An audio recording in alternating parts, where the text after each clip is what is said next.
Hola. Una pregunta. ¿Quién tiene la mayor posibilidad de obtener respuesta a su oración? ¿Un pastor evangélico o un prisionero condenado? Cuidado con tu respuesta. Cuidado. Estamos hablando de la oración. Y vamos a buscar nuestro texto en Jeremías capítulo 33. Y vamos a ver lo que dice la palabra del Señor. Vino palabra de Jehová a Jeremías la segunda vez, estando él aún preso en el patio de la cárcel, diciendo: Así ha dicho Jehová, que hizo la tierra, Jehová que la formó para afirmarla, Jehová es su nombre. Clama a mí, y yo te responderé, y te enseñaré cosas grandes y ocultas que tú no conoces. Cosa curiosa es el énfasis que Dios hace en la Biblia en las oraciones desde la prisión. Fíjense, muchas veces. Aquí dice, estando él aún preso en el patio de la cárcel. Jeremías está encarcelado cuando Dios le da esta invitación a orar. Pero no es el único, porque en la Biblia tenemos a José, quien también oró notablemente desde la cárcel. Tenemos también a Daniel. Tenemos en el Nuevo Testamento a Pedro y Juan encarcelados, y en otra ocasión Pedro solo. Y tenemos también el caso del apóstol Pablo. Todos orando poderosamente desde la prisión. Qué cosa más interesante. ¿Por qué? ¿Qué está pasando? Yo creo que en un sentido, lo que tenemos aquí es un cuadro hermoso de nuestro Señor Jesucristo, encarcelado por el pecado nuestro. El Señor Jesucristo encarcelado en la muerte, orando a su Padre Celestial y ganando la victoria sobre la muerte y el pecado. En un sentido más personal, creo que esto también tiene su aplicación, porque nos enseña el por qué Dios permite que lleguemos a una posición donde no hay forma humana de salir. No sé si has estado alguna vez en esta posición. En una posición cuando ahí estás pensando, ¿y qué hago? ¿Y cómo salgo de esa situación? Y hablando humanamente, no hay salida. Y lo que quiero que sepas es que estos momentos a veces son los momentos más poderosos en cuanto a la oración. Ahora, quizás nunca estarás literalmente en una prisión. Espero que no, ojalá que no. Pero todos nosotros sabemos lo que se siente al estar contra la pared. Cada uno de nosotros sabemos qué es.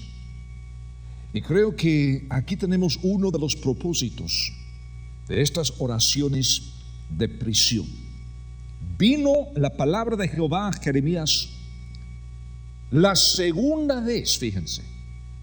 La segunda vez. ¿Por qué dice esto? La segunda vez. La primera vez, fíjense, aparece en el capítulo 33 o 32, digo, el capítulo anterior. Ahora, no tenemos tiempo para leer todo el capítulo porque es un poco largo, pero les cuento la historia de lo que está pasando en el capítulo 32, que es la primera vez que el Señor le habla a su profeta Jeremías. Jeremías, en esta época, tenía el derecho de rescatar una propiedad según los reglamentos y las leyes de los judíos, una propiedad en un lugar que se llamaba Anatot, una propiedad de su primo Hanameel.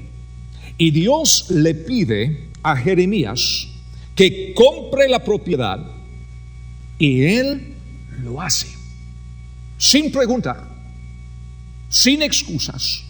Jeremías sigue precisamente al pie de la letra lo que el Señor le instruye, y Jeremías compre esta propiedad cumpliendo con todo el procedimiento legal de los judíos, algo complicado. Pasa por todo el proceso con los sellos y estampillas, y parece que los judíos son latinos en ese sentido, ¿no? Pasa por todo el proceso. Y después llegamos a entender que hay un pequeño problema en cuanto a esta propiedad. Porque esta propiedad ya estaba en posesión del ejército de Babilonia. Babilonia ya había sitiado esta propiedad y toda la ciudad de Jerusalén. Y además Dios ya le había dicho a Jeremías que Babilonia iba a tener cautiva la nación de Israel por 70 años. Jeremías ya es viejo. Es decir, esta propiedad que compró no vale ni un centavo. Nada. El ejército de Babilonia tenía la propiedad, y según la misma palabra del Señor, los judíos pasarían 70 años fuera de su tierra. Y seguramente Jeremías no iba a sobrevivir este tiempo. Y entonces en el capítulo 32, cuando el Señor le dice a Jeremías, compra esta propiedad, lo hace. Y después el resto del capítulo se dedica a una pregunta de Jeremías. Señor, yo sé que tú eres mi creador, tú eres Dios omnipotente. Señor, yo sé que tú puedes hacer lo que quieres. Y Señor, yo tengo toda fe en lo que tú me dices. Pero Señor, tú me dijiste comprar esta propiedad, y yo con gusto lo he hecho. Pero Señor, con todo esto te tengo una preguntita. ¿Por qué? ¿Por qué? Y la respuesta del Señor básicamente es esta. Jeremías, yo sé lo que he dicho, y yo sé que esta propiedad está en manos de los ejércitos de Babilonia. Sin embargo, yo también he dicho que soy el Dios de Abraham, Isaac y Jacob. Yo soy el Dios que les he prometido vida eterna, y que este terreno, esta tierra que le di a Abraham, será de Israel para siempre. Es decir, Jeremías, algún día, no te digo cuándo, no te digo ni cuál siglo ni cuál milenio, pero algún día, Jeremías, tú vas a volver a esta tierra, y esta tierra que has comprado será tuya para toda la eternidad. Tú en un cuerpo nuevo, tú en un mundo nuevo, tú en el reino establecido del Mesías. Esta tierra será tuya. Y ahora la palabra del Señor viene a Jeremías por segunda vez. Y así podemos entender que cuando estés acorralado y no entiendas, muchas veces lo que el Señor quiere hacer es verificar tu actitud y tu compromiso, a ver si estás dispuesto a obedecerlo totalmente, completamente, a obedecer las instrucciones de su palabra, aún antes de entender intelectualmente lo que está pasando. Porque muchas veces así somos. Queremos entender antes de tener fe. Y habrá veces en la vida, no siempre, pero habrá veces cuando nos encontramos en circunstancias, situaciones contra la pared, sin saber qué hacer, sin saber el por qué. Y tenemos que confiar en Dios, aun cuando no nos parece algo lógico. Y a veces el Señor está queriendo saber qué vamos a hacer, cómo vamos a responder. Jeremías pasa el examen. Al presentar su actitud de corazón hacia Dios y su palabra, antes de entender intelectualmente. Y muchas veces así es la vida. Es una cuestión de lo que se llama fe. Y a veces fe es tener confianza no en lo que entendemos, sino en la persona del Dios que nos ama y que puede ver mucho más lejos, que puede ver hasta el futuro, que puede ver hasta la eternidad. Y a veces nos pide obedecerle y tener fe en Él. Así que habrá momentos para orar encarcelados nosotros.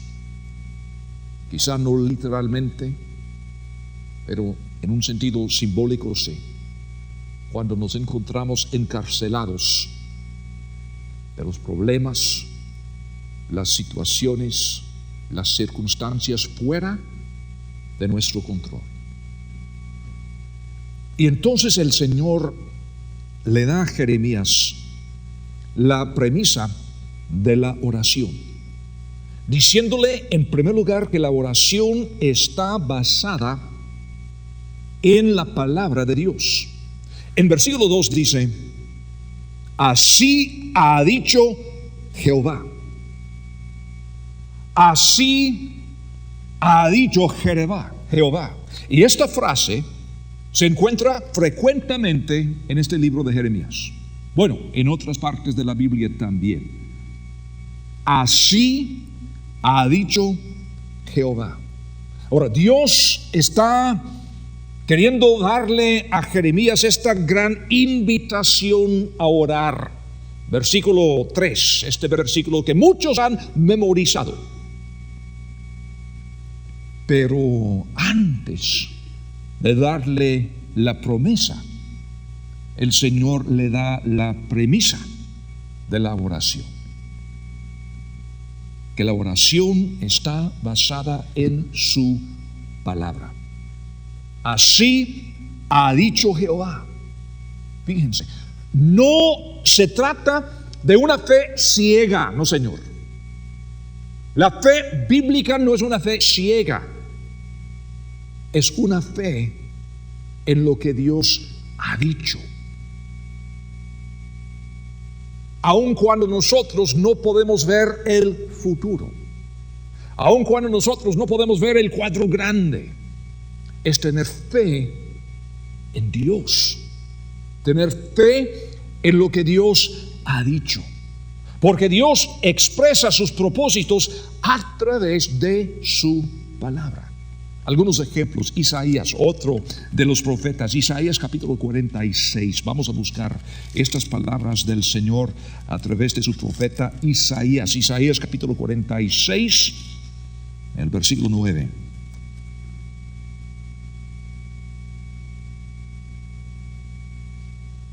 Isaías 46, 9. Acordaos de las cosas pasadas desde los tiempos antiguos, porque yo soy Dios, y no hay otro Dios, y nada hay semejante a mí, que anuncio lo por venir desde el principio y desde la antigüedad, lo que aún no era hecho, que digo mi consejo permanecerá, y haré todo lo que quiero. Que llamo desde el oriente al ave, y de tierra lejana al varón de mi consejo. Yo hablé y lo haré venir, lo he pensado y también lo haré. Así es Dios. Así es Dios omnipotente. Hace poco estuvimos estudiando la oración en Juan capítulo 15. Y estuvimos hablando de la importancia de permanecer en Cristo, esta relación que tenemos con Él. Pero también el mismo pasaje, Juan capítulo 15, versículo 7, el Señor también dijo, y mis palabras permanecen en vosotros.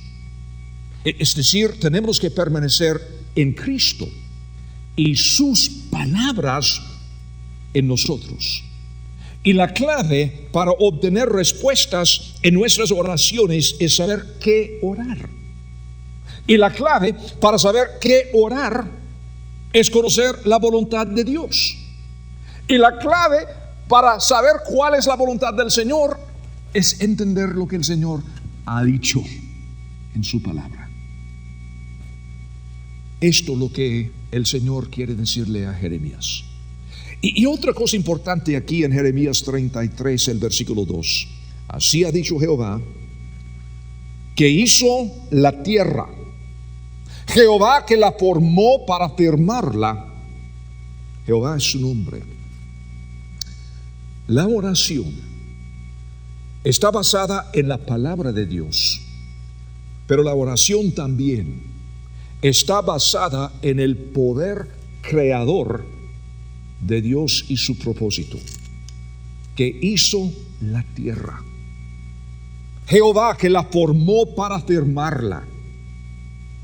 Y tenemos que entender bien este punto, porque aquí tenemos la razón por la que la mayoría de las oraciones no logran asir el corazón de Dios, porque son oraciones de la diminuta perspectiva del hombre.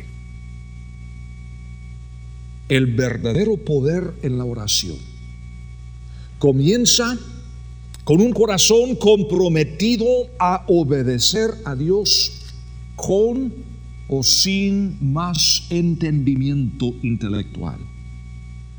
Esto es seguido por establecer que Dios es el creador. Es nuestro creador. Él nos hizo. Él nos conoce. Él hizo el mundo. Él puede arreglarlo. Lo que fuera, Dios puede. Muchas veces menospreciamos la importancia de la doctrina bíblica de la creación. Y aquí no estoy hablando de detalles científicos ni nada así, porque ni tenemos tiempo para entrar en todo eso. Lo que digo es lo siguiente: Dios es el creador. ¿Cómo explicarlo de una forma científica? No sé, no soy científico. Pero yo sé quién lo hizo. Dios lo hizo. Dios creó el mundo. Y es precisamente por esto, creo yo, que el diablo ha atacado duramente este punto de la creación. Si Dios no es el creador, entonces ¿quién es?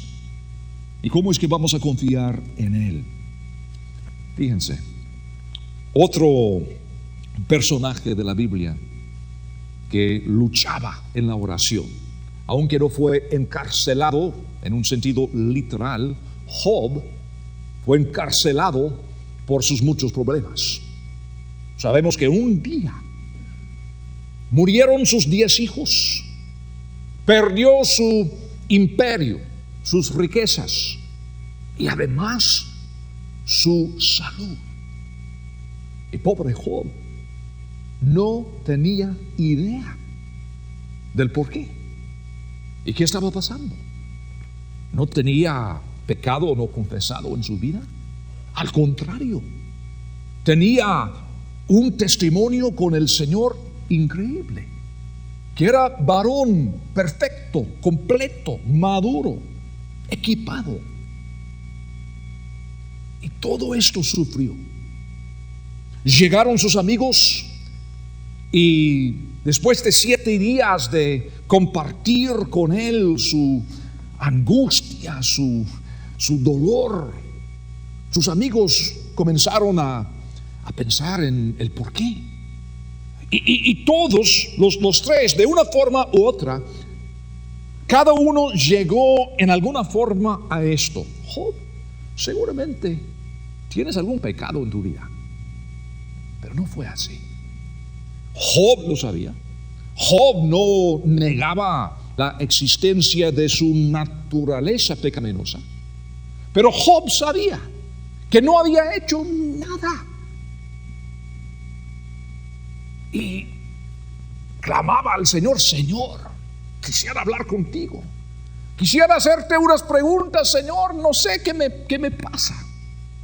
Y después de muchos capítulos en este libro, al final del libro, por fin Dios aparece en un torbellino. ¿Cómo y qué? Pues no entiendo, pero de alguna forma el Señor aparece a Job. Se callaron los amigos y el Señor habla. Ahora, ¿de qué habla? Leyendo estos capítulos al final del libro de Job, Dios no dice ni una palabra en cuanto al por qué. Dios jamás le explica a Job por qué perdió a sus hijos. El Señor no le ofrece ninguna explicación en cuanto a por qué perdió su salud y sus riquezas, ni una palabra. ¿Sabe lo que hace el Señor? El Señor comienza a hablar de la creación. De hecho, le hace un examen a Job. Job, te tengo algunas preguntitas. Entonces el Señor hace una lista de preguntas imposibles de contestar en cuanto a la creación. En cuanto a la creación. Y por fin le dice a Job: Job, ¿y tienes algún comentario? Todos siempre decimos: algún día cuando yo esté con el Señor, yo le voy a preguntar, ¿verdad? Tenemos la lista. Pero les aseguro que en aquel momento, cuando entramos en la presencia del Señor, boca cerrada, no tendremos nada que decir. ¿Qué le vamos a decir? ¿Qué le vamos a preguntar? Y así fue con Job. Pero qué interesante que el Señor le habló de la creación. Es decir, Job, no soy yo el creador. No soy yo que hice todo lo que ves, todo lo que has tenido, hasta tu vida, hasta tus hijos. Job, no sabes quién soy. Y no supo contestar, porque este es el asunto. Si Él es el creador, Él sabe mejor. Y aunque fuera posible explicarnos la razón, dudo que somos capaces a veces de entender, porque Él es el creador y no nosotros mismos. Entonces, lo mismo aquí en Jeremías capítulo 33. Así ha dicho Jehová, que hizo la tierra, Jehová que la formó para firmarla. no son palabras. No se trata solamente de poesía. Estas palabras tienen sus propósitos, porque son palabras del Señor. Y todo depende de su creación. Si Dios es el creador, si Él lo hizo, Él puede arreglar lo que fuera. Creo que el problema es que muchas veces nosotros queremos más información acerca de Dios, cuando en realidad lo que necesitamos es conocer mejor a Dios. Hay una diferencia. Una cosa es tener un montón de información, datos en cuanto a Dios. Otra cosa es conocer a Dios. Hay personajes famosos, quizá el presidente del país o algún deportista, estrella de cine, y entonces podemos ver entrevistas en la tele o podemos leer artículos en las revistas y un montón de cosas, ¿no? Y llegamos a veces a pensar que conocemos a estas personas. Una cosa es tener un montón de datos y otra cosa es conocer a esta persona. Una persona podría leer todos los datos de la vida del presidente Bush de los Estados Unidos. Y cada detalle podría ser la pura verdad.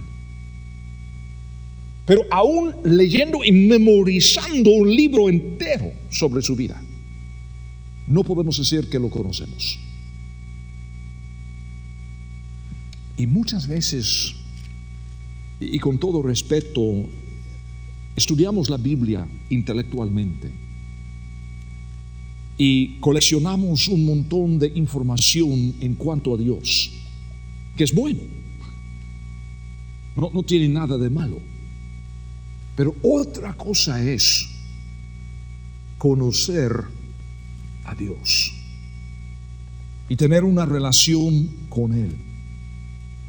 La vez pasada estuvimos estudiando en el libro de Colosenses, en el Nuevo Testamento, y les hice el comentario que Colosenses tiene un enfoque especial para la iglesia moderna, la iglesia de hoy, la iglesia que a veces se relaciona con la ciudad de la Odisea, de la carta que Cristo escribió en Apocalipsis capítulo 3.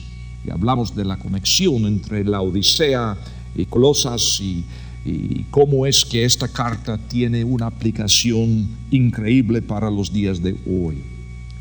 Pero qué interesante que el enfoque de Colosenses no es aumentar nuestro conocimiento. El enfoque del libro es conocer quién es Cristo, es conocer a Él.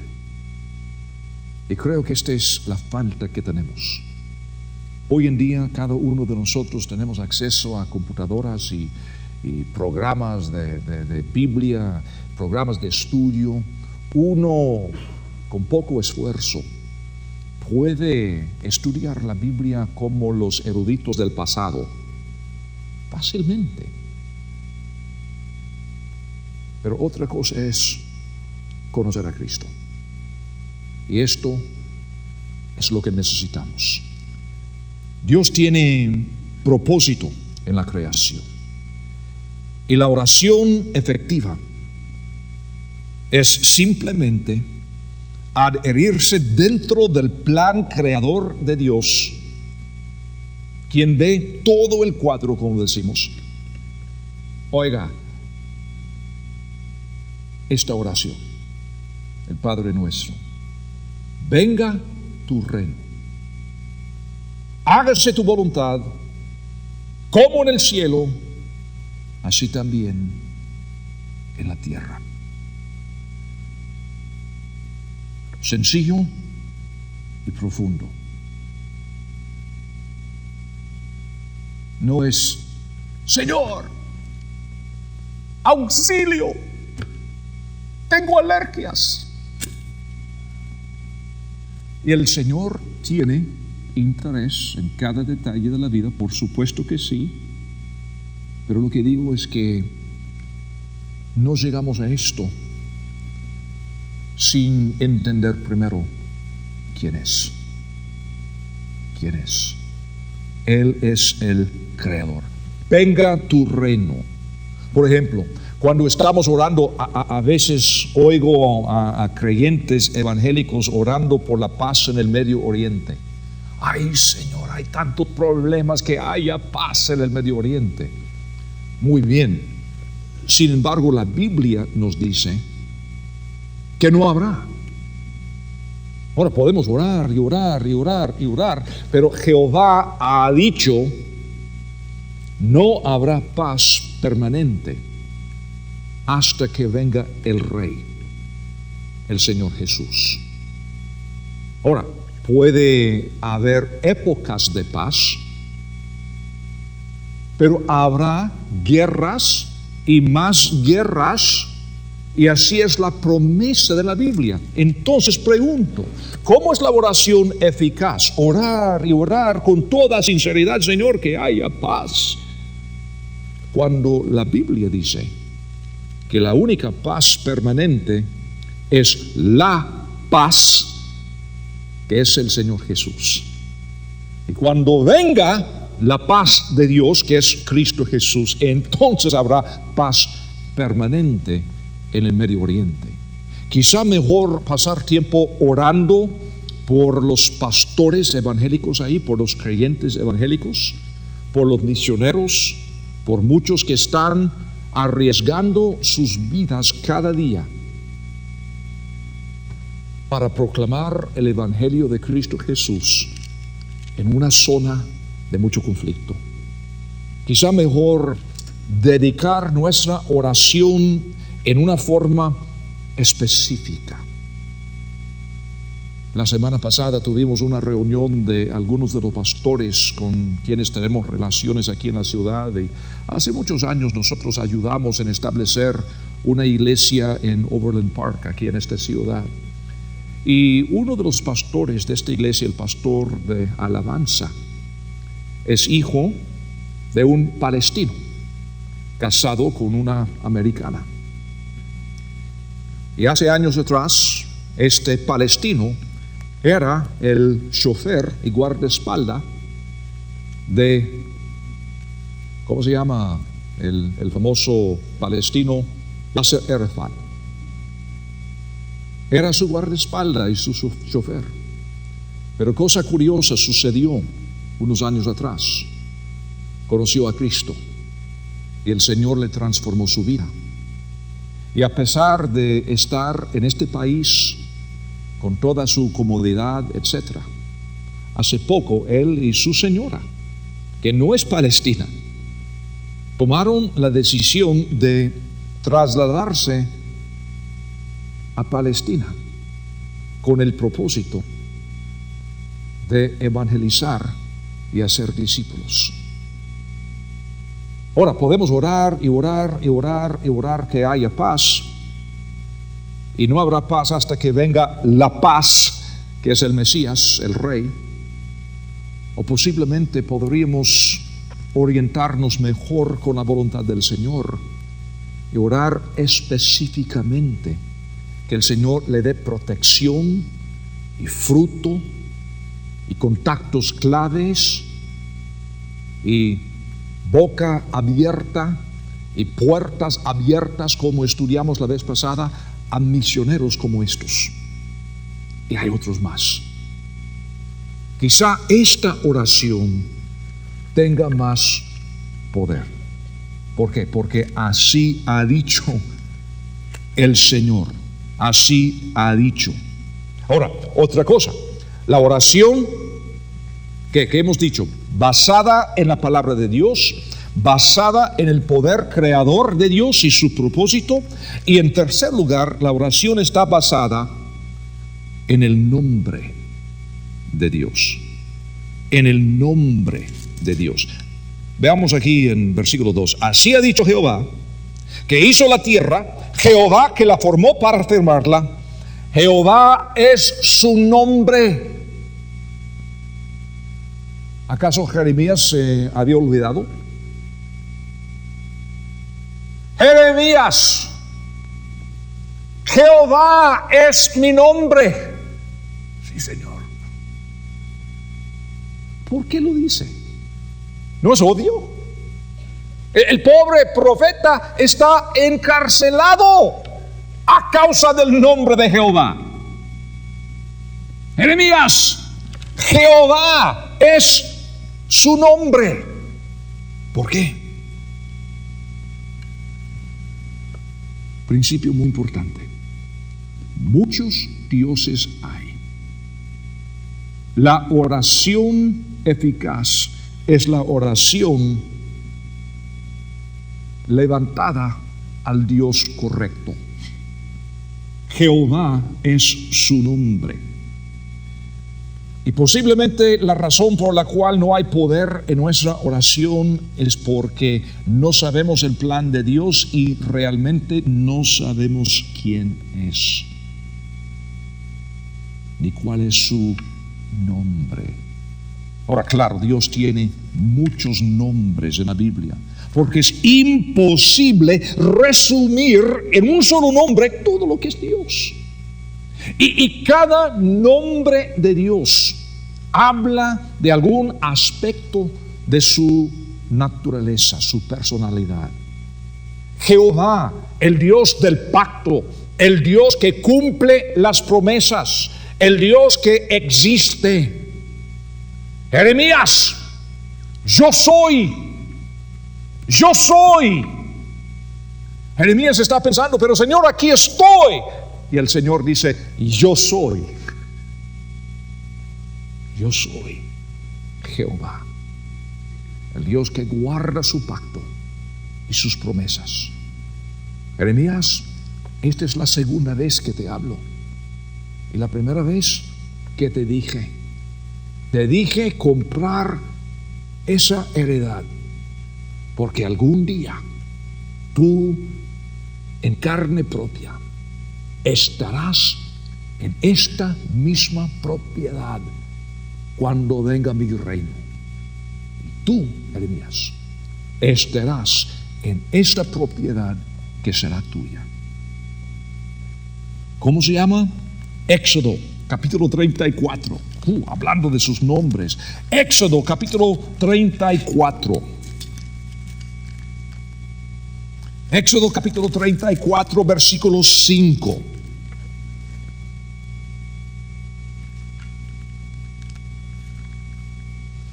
Jehová descendió en la nube y estuvo allí con él en el monte de Sinaí, proclamando el nombre de Jehová. Ahora, Jeremías sabe estas palabras de memoria que voy a leer. Proclamando el nombre de Jehová, versículo 6. Y pasando Jehová por delante de él, proclamó: Jehová, Jehová, fuerte, misericordioso y piadoso, tardo para la ira y grande en misericordia y verdad, que guarda misericordia a millares, que perdona la iniquidad, la rebelión y el pecado, y que de ningún modo tendrá por inocente al malvado, que visita la iniquidad de los padres sobre los hijos y sobre los hijos de los hijos hasta la tercera y cuarta generación. Este es Jehová. Y nosotros vamos a entrar en su presencia. En su presencia. En algunas ocasiones he tenido oportunidad de conocer hasta presidentes y personas muy importantes, y les digo que uno tiene cierta, no sé, temor, pero al menos respeto y reverencia hacia su posición y su puesto y su poder y su influencia, y cuando uno entra así en la presencia de un personaje así como presidente de algún país, uno está pensando: ¿qué estoy haciendo aquí? Ahora, eso hablando de un ser humano. Entonces, ¿cómo es que nosotros vamos a entrar en la presencia de Jehová? Por esto es que oramos en el nombre del Señor Jesucristo. Porque nosotros entramos en su presencia por Él. En Juan capítulo 15, y ya vimos este principio unos estudios atrás, pero aquí en Juan capítulo 15, versículo 16, no me elegisteis vosotros a mí, sino que yo os elegí a vosotros y os he puesto para que veáis y llevéis fruto y vuestro fruto permanezca, para que todo lo que pidiereis al Padre en mi nombre, Él os lo dé. Capítulo 16, versículo 23, 16, 23 y 24. En aquel día no me preguntaréis nada, de cierto os digo que todo cuanto pidiereis al Padre en mi nombre, Él lo dará. Hasta ahora nada habéis pedido en mi nombre. Pedid y recibiréis para que vuestro gozo sea cumplido. Ahora, no es repetir las palabras. No es eso. Porque muchas veces oramos y decimos al final, en el nombre de Jesús te lo suplicamos, amén, o algo así.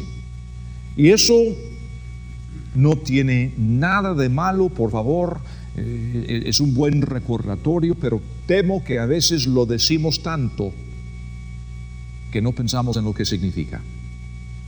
Porque no son las palabras como si fueran palabras mágicas, sino es entender que nosotros entramos en la presencia de Jehová en nombre de Él.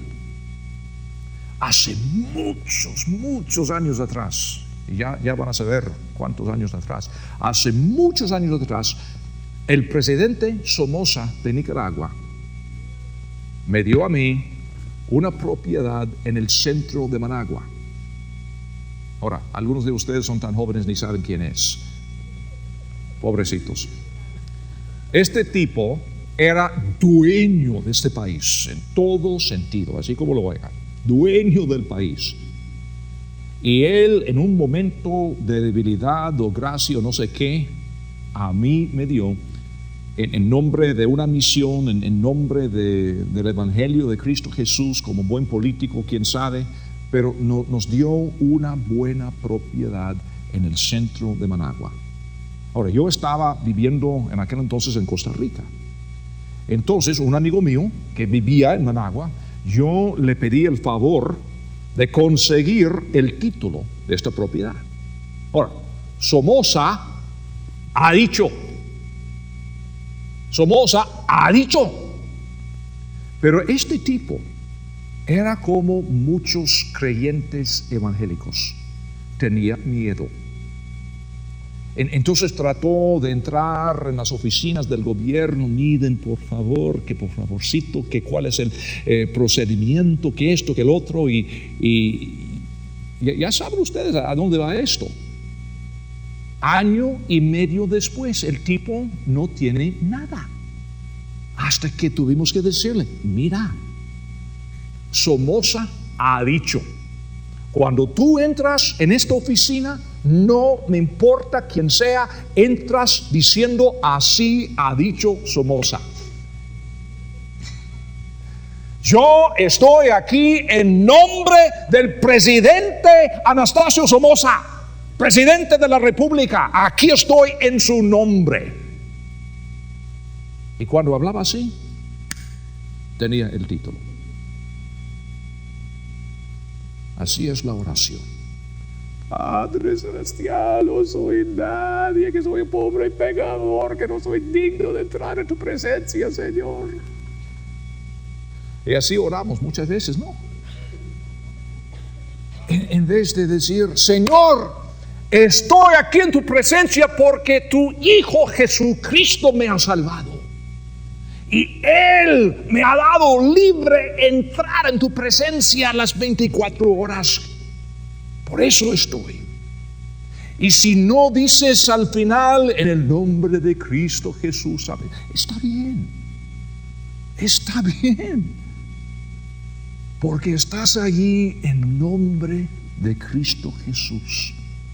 Y por eso el Señor le dice al preso Jeremías: Jeremías, Dios te habla, el Creador te habla. Así ha dicho Jehová. Jeremías, Jehová es su nombre. Jehová es su nombre. Y es entonces, después de todo esto, que llegamos al versículo 3, que es el versículo que tanto reclamamos, que tantos memorizamos, esta promesa tan fantástica, tan fabulosa: clama a mí y yo te responderé y te enseñaré cosas grandes y ocultas que tú no conoces.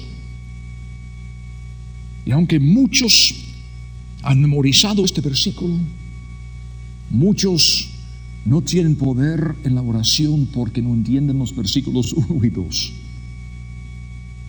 Pero qué promesa, una promesa de comunión. Clama a mí. Fíjense, Dios inicia la conversación.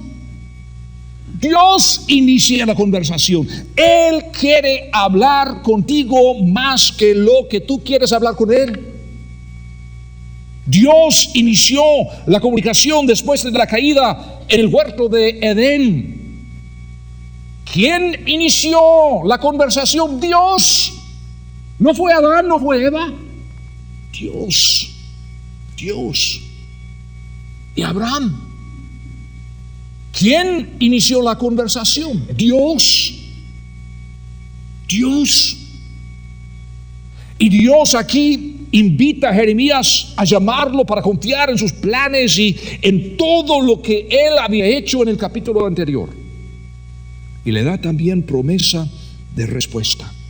Y yo te responderé. La oración no es una vía con una sola dirección.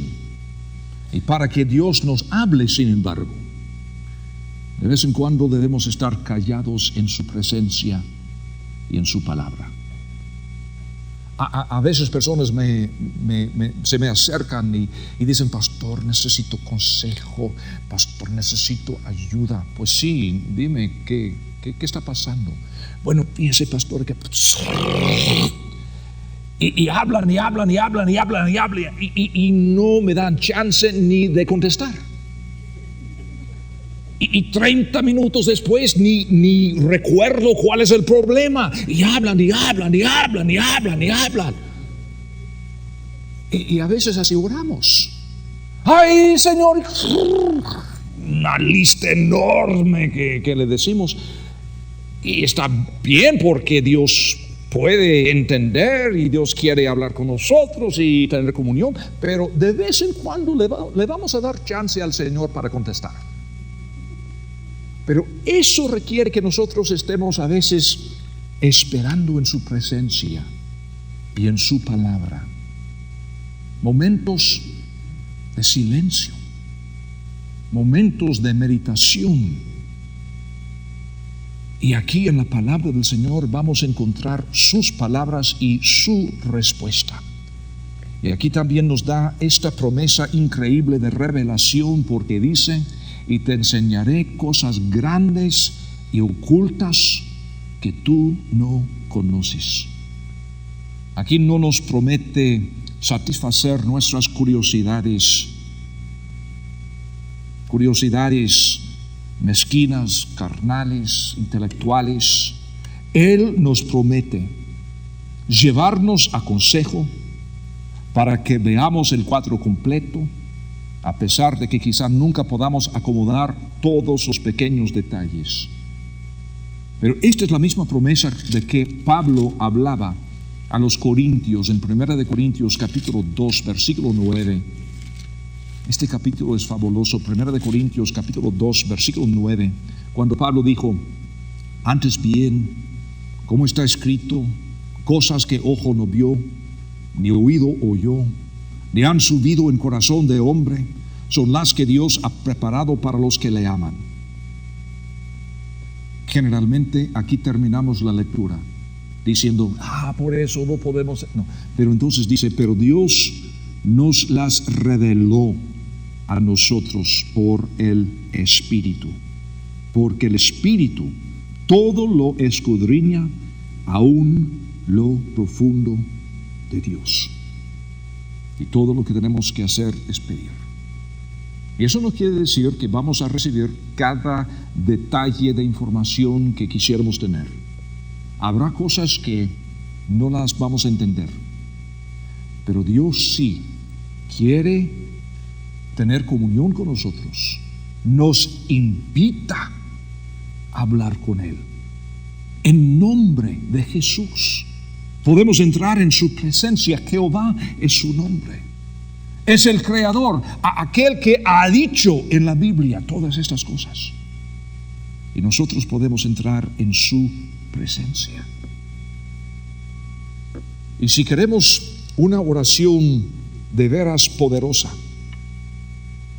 tan solo uno puede contestar si está realmente comprometido a obedecer la palabra, aún sin todo el entendimiento intelectual. Pero si permanecemos en Cristo y sus palabras en nosotros, entonces nosotros tenemos esta gran invitación: clamar a Él y saber que nos oye y saber que nos va a responder de alguna forma. Esta es la promesa que tenemos en la oración, aun cuando estamos encarcelados. A veces estos son los momentos más poderosos en cuanto a la oración. Padre, ¿cuánto te necesitamos? Señor, ninguno de nosotros tenemos la inteligencia ni la fuerza para responder a las necesidades de esta vida. Señor, sin ti no tenemos esperanza. Pero esta noche, Señor, hemos visto esta promesa tan fabulosa que nos has dado en tu palabra. Señor, mi oración es que podamos entender los principios, los preceptos, las verdades que hemos aprendido, para que sean una realidad en nuestras vidas. Y Padre, si hay una persona aquí presente o escuchando por medio de alguna grabación y no tiene la seguridad de la vida eterna y el perdón de pecado, Señor, háblale por medio de tu Espíritu en este momento, para que pueda entender que su necesidad no es una necesidad religiosa, es la necesidad de conocerte a ti. Gracias, Señor, por este privilegio de la oración que tenemos en el nombre de tu Hijo.